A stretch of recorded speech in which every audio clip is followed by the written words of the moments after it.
আসসালামু আলাইকুম, শুভ দুপুর বন্ধুরা, শুভ দুপুর। আজ 4 ফেব্রুয়ারি 2026 রোজ বৃহস্পতিবার। হাওয়ায় তাপমাত্রা এই মুহূর্তে 26 ডিগ্রি সেলসিয়াস। এখন সময় দুপুর 12:30। প্রিয় বন্ধুরা, আজকে আমি আসছি এই মুহূর্তে, দেখতে পাচ্ছেন, সরিষা তোলার জন্য। সরিষার জমিতে আছি এই মুহূর্তে। তো সরিষা তুলতেই ভাবলাম একটা ভিডিও তৈরি করে ফেলি, তাই ক্যামেরার সামনে দাঁড়িয়ে গেলাম। তো আজকের টপিকটা হচ্ছে ভোজ্য তৈল। এটা আমরা কোন তৈলটা গ্রহণ করব সেটা নিয়ে আমি আপনাদের সামনে কিছু কথা বলবো। প্রিয় বন্ধুরা, তার আগে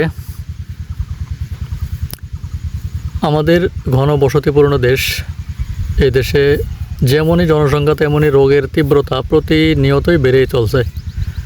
তো সেই রোগের তীব্রতা, বিভিন্ন রকমের রোগ ব্যাধি কেন হচ্ছে এবং এটার উৎপত্তি কী সেটা আমাদেরকে আগে খুঁজে বের করতে হবে। প্রিয় বন্ধুরা, আজ থেকে 20-50 বছর আগে মানুষ যে খাবারগুলো খেত, আমরা কিন্তু সেগুলো খাচ্ছি না। আর যেগুলো খাচ্ছি সেগুলোর থেকেই কিন্তু এই রোগ ব্যাধিগুলোর উৎপত্তি। সো আমাদেরকে সব সময় খুঁজে বের করতে হবে কোন খাবার খাবো, কোনটা বর্জন করব, সেটা আমাদেরকে খুঁজে বের করতে হবে। তো প্রিয় বন্ধুরা, মূল ভিডিওতে যাওয়ার আগে যারা ইউটিউব থেকে দেখছেন তারা আমার চ্যানেলটি সাবস্ক্রাইব করে দেবেন, আর যারা ফেসবুক থেকে দেখছেন তারা পেজটি ফলো করে দেবেন। তো কথা না বাড়িয়ে আবারও চলে যাচ্ছি মূল পর্বে। তার আগে আরেকটি কথা না বললেই নয়, সেটা হচ্ছে যদি ভিডিওটি শেষ পর্যন্ত দেখার অনুরোধ রইল। ভিডিওটি ভালো লাগলে একটি লাইক কমেন্ট শেয়ার করে দেবেন। তো কথা না বাড়িয়ে চলে যায় মূল পর্বে। তো প্রিয় বন্ধুরা, আগের মানুষ যেমন বলতো বা হুজুররাও বলে থাকেন যে সকল পাপের মূল হচ্ছে মিথ্যা কথা। যদি আমরা মিথ্যা কথাকে বর্জন করতে পারি তাহলে কিন্তু আমরা অনেক রকমের পাপ থেকেই দূরে থাকতে পারবো। তো তদ্রূপ আমাদের সকল রোগের উৎস ডাক্তাররাও বলে থাকেন যে ভোজ্য তৈল। তো ভোজ্য তৈলটা আমরা প্রধানত এখন সয়াবিন তেলটাকেই গ্রহণ করে থাকি। তো সয়াবিন তেল, এখানে সয়াবিন তেলের ভিতরে কতটুকু ভেজাল, আর ভেজালে সয়লাভ সারা বাংলাদেশ। তো কতটুকু ভেজাল আমরা কিন্তু জানি না। কী খাচ্ছি, তেলই খাচ্ছি না অন্য কিছু খাচ্ছি, সেটাও কিন্তু আমরা কখনোই খুঁজে দেখি না। তো প্রিয় বন্ধুরা, আমি ভিডিওতে অলরেডি একটা লিঙ্ক দিয়ে রাখছি, যদি ভালো লাগে তাহলে লিঙ্কটি দেখে আসতে পারেন। খুবই সুন্দর একটি প্রতিবেদন, আমি 1 বছর আগে ভিডিওটি আপলোড করেছি, সেটাই আমি আপনাদেরকে লিঙ্ক দিয়ে দিলাম। দেখে আসুন, ভিডিওটি অনেক ভালো লাগবে এবং অনেক তথ্যবহুল আলোচনা সেখানে রয়েছে। একটু খুঁজে দেখুন ওখানে কি বলা আছে। তো প্রিয় বন্ধুরা, আমরা সয়াবিন তেলের ভিতরে যেই সমস্ত খাদ্য ক্ষতিকারক উপাদানগুলো অথবা যে সমস্ত ক্ষতিকারক জিনিস ওর ভিতরে রয়েছে সেগুলোর কারণেই কিন্তু আমাদের মরণঘাতী যে রোগগুলো, যেমন ক্যান্সার, ডায়াবেটিক, তারপরে আলসার, কিডনি সমস্যা, বিভিন্ন রকমের বড় বড় মরণ ব্যাধিগুলো কিন্তু সৃষ্টি হচ্ছে শুধুমাত্র এই তেলের থেকেই।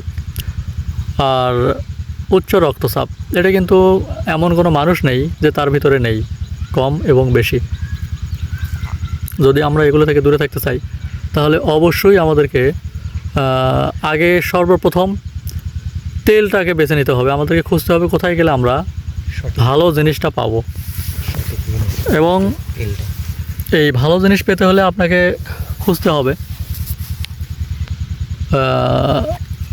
সরিষার তেলের কাছে যেতে হবে।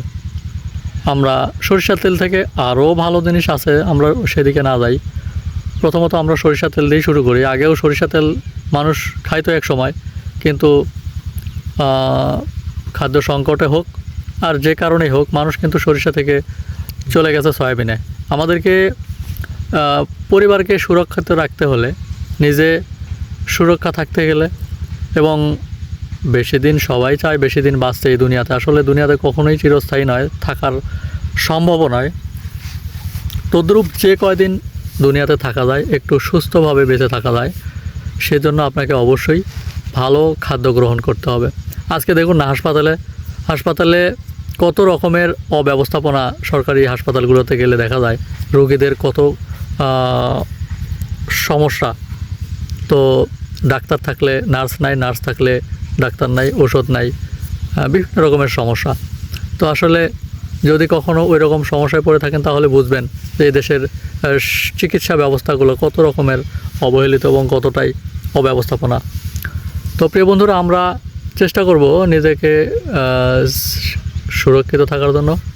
আর হাসপাতালটা যাওয়াই বড় বিষয় নয়, বিষয়টা হচ্ছে রোগ হওয়ার আগেই আপনাকে সুস্থ থাকার ব্যবস্থাগুলো গ্রহণ করতে হবে। রোগ ব্যাধি আল্লাহ দিবেই, যতদিন দুনিয়া আছে ততদিন, যতদিন মানুষের জীবন আছে ততদিন রোগ ব্যাধি থাকবে। কিন্তু সেটা থেকে পরিত্রাণ পাওয়ার জন্য আমাদের যে সমস্ত ব্যবস্থাপনাগুলো গ্রহণ করা উচিত সেগুলো অবশ্যই আমাদের ব্যবস্থাগুলো নিতে হবে, গ্রহণ করতে হবে। তো প্রিয় বন্ধুরা, আমি আর কথা বাড়াতে চাচ্ছি না। আমরা বিশেষ করে কৃষক ভাইদের কিছু কথা না বললে নয়, সেটা হচ্ছে আমরা সবাই যারা কৃষক আছি তারা যেই সমস্ত জমিগুলোতে সরিষা চাষ করার মতো আমরা সেগুলোতে অবশ্যই সরিষা চাষ করব। যারা সরিষা যারা চাকরিজীবী ব্যবসায়ী আছেন তারা তো আর কৃষিকাজে যায় না। তদ্রূপ এই দেশের যতগুলো কৃষক আছে তাদেরই কিন্তু কাঁধে দায়িত্ব যে এদেশের খাদ্যের যোগান দেওয়া। সো আমরা চেষ্টা করব পর্যাপ্ত পরিমাণ সরিষা চাষ করার জন্য এবং একদম নিখুঁত ভাবে চাষ করব। অর্গানিক অর্থাৎ জৈব সার, কীটনাশক ছাড়া এই ধরনের পদ্ধতিগুলো অবলম্বন করেই কিন্তু আমরা ফসল ফলাবো এবং মানুষের কাছে সুষম খাদ্যগুলো তুলে দেওয়ার চেষ্টা করব। তো আমি আবারও পরিশেষে বলতে চাই, আমি উদ্যোক্তা, আমি বাংলাদেশ, এটা হচ্ছে আমার স্লোগান। তো ভিডিওটি আবার ভালো লাগলে লাইক কমেন্ট শেয়ার করে দেবেন। আর আমার যারা ইউটিউবে দেখছেন চ্যানেলটি সাবস্ক্রাইব করে দেবেন। যারা ফেসবুক থেকে দেখছেন তারা অবশ্যই পেজটি ফলো দিয়ে রাখবেন। ধন্যবাদ। আল্লাহ হাফেজ। আসসালামু আলাইকুম।